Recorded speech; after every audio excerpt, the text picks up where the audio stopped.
Congress party ఇచ్చిన హామీలు నెరవేర్చలే. రైతు భరోసా మీద గాని, రుణమాఫీ మీద గాని, ఇవాళ బోనస్ విషయంలో గాని 2,500 రూపాయలు మహిళలకు ఇస్తున్నారు, తులం బంగారం ఇస్తున్నారు, స్కూటీలు ఇస్తున్నారు, నోటిఫికేషన్ ఇస్తున్నారు, ఆసరా పెన్షన్స్ ఇస్తున్నారు, రేషన్ కార్డు ఇస్తున్నారు. ఇవి ఇవ్వకుండా ఈ అన్ని దృష్టి మళ్లించడానికి హైడ్రా స్టార్ట్ చేశారు. హైడ్రా పెద్దోళ్ళని కొట్టడానికి మేము వ్యతిరేకం కానే కాదు, కానీ పేదలకు కొట్టే ముందు ఆలోచన. టీవీ చూస్తుంటే ఏడుస్తారు ఒక్కొక్కరు వచ్చి. పేదలు కిరాయికున్నోని కనీసం నోటీస్ ఇవ్వకుండా కిరాయికున్నోళ్ళు ఈ షాప్ లో సామాన్ ఉంటే అర్ధరాత్రి వచ్చి జేసీబీతో కొడుతుంటే నేను ఏడుతున్నాను. నేను పెట్రోల్ పట్టుకున్నారు. నేను కిరాయిలో ఏం పాపం చేసిన కిరాయిలో ఏడుస్తాడు, ఇల్లు చేస్తాడు. నువ్వు చెప్పవుతారు ఖాళీ చేయమని చెప్పు, ఖాళీ చేస్తారు. ఖాళీ చేసుకునే అవకాశం పొట్ట కూటి కోసం వ్యాపారం చేసుకుంటే అర్ధరాత్రి వచ్చి కిరాయిలను ఇలా జేసీబీలో కొడితే ఇదెక్కడ హైడ్రా?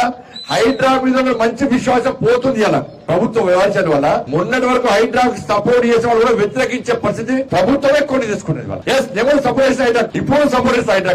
కానీ పెద్దలు కొట్టు కిరాయికున్న పేదలను కొడితే వాళ్ళకి చూడాలి. ఇల్లు జాగ్రత్త కొనేటప్పుడు రిజిస్ట్రేషన్ డాక్యుమెంట్స్ ఉన్నాయా? వాళ్ళకు ఉన్నాయి. లింక్ డాక్యుమెంట్స్ ఉన్నాయా?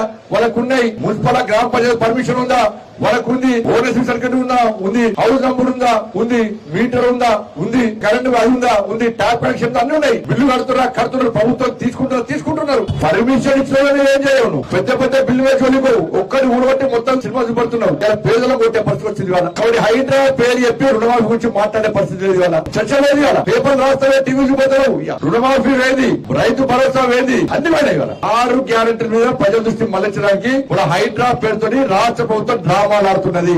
ఈ విషయంలో తెలంగాణ రాష్ట్ర సమాజం ఆలోచించాలి.